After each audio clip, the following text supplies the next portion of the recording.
Bonsoir Manon. Bonsoir Paul. Nous te retrouvons aujourd'hui pour la première fois de cette année 2025 et avec de nouvelles idées de sortie sur le territoire, en Marne, en Meuse et en Haute-Marne. Quel est le premier événement que tu nous as déniché? Je suis ravie de vous retrouver en 2025 pour vous proposer de nouveaux temps forts dans nos départements.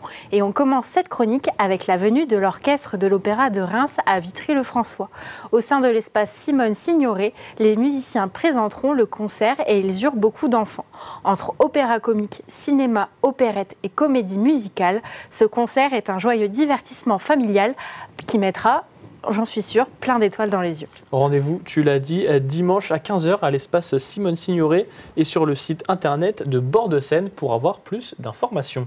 Direction la Haute-Marne à présent et Chaumont où un marathon de danse au Nouveau Relax nous attend ce samedi. Oui, tout à fait. C'est une soirée bien animée qui se prépare à Chaumont avec pas moins de 3 représentations dans la soirée.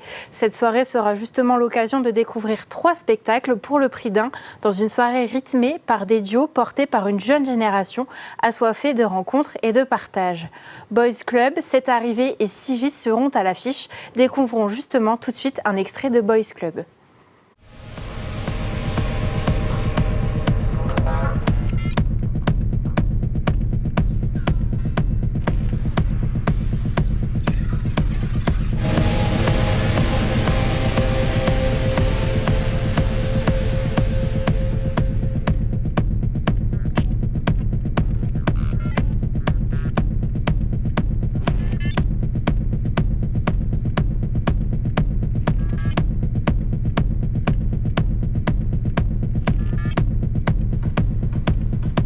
Restons en Haute-Marne, cette fois-ci du côté de Saint-Dizier où l'art est à l'honneur. Oui, il est peut-être déjà arrivé que vous tombiez sur un tableau en vous demandant qu'est-ce qu'il représente. L'atelier Les Dessous de l'Art de Saint-Dizier a décidé de répondre à ces questions. Notre journaliste Janice Gallard vous propose ce soir de découvrir des œuvres sur un thème bien particulier, celui du chien. Vous voyez cette œuvre? Il s'agit à l'origine d'une estampe datant du 19e siècle d'Augustin le Grand, intitulée Valentine de Milan. Inspirée du tableau d'un autre artiste, on y voit la veuve de Louis d'Orléans en deuil suite à la perte de son mari. Sur ce tableau, ce n'est pas la femme sur laquelle on va se focaliser, mais sur son fidèle compagnon qui la regarde et partage sa peine. Oui, alors effectivement, la fidélité est souvent un des symboles du chien.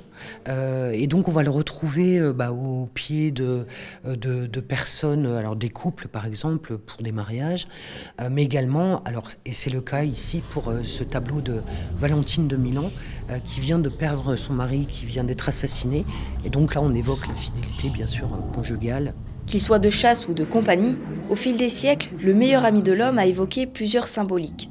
Le 14 janvier, je me suis rendue à l'atelier Les Dessous de l'Art qui avait pour thème, vous l'aurez deviné, notre canidé préféré.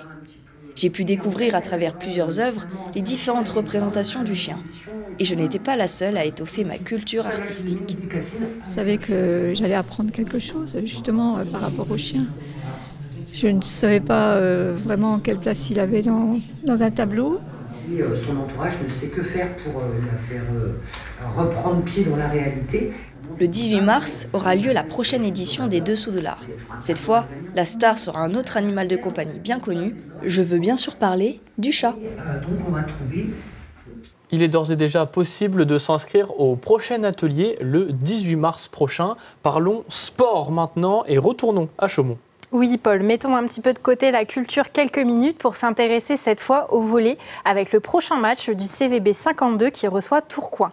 Et c'est le moment d'encourager les CVBistes puisque Tourcoing est 2e du championnat et Chaumont 3e. Rendez-vous dimanche 16h, vous retrouverez le résultat de cette rencontre mais également celle de la Ligue des Champions qui a lieu ce soir dans l'Infosport de Gaël Bossu lundi prochain. Pour clôturer cette chronique, Manon, pourquoi pas un petit peu de cinéma? Oui, un peu de cinéma. Partons à Contrisson pour l'événement incontournable Cinéma Enco Paris.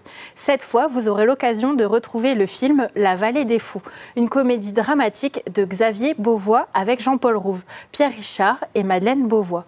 C'est le 19 janvier, 15h30, à la salle des fêtes de Contrisson. Merci Manon pour toutes ces sorties du week-end.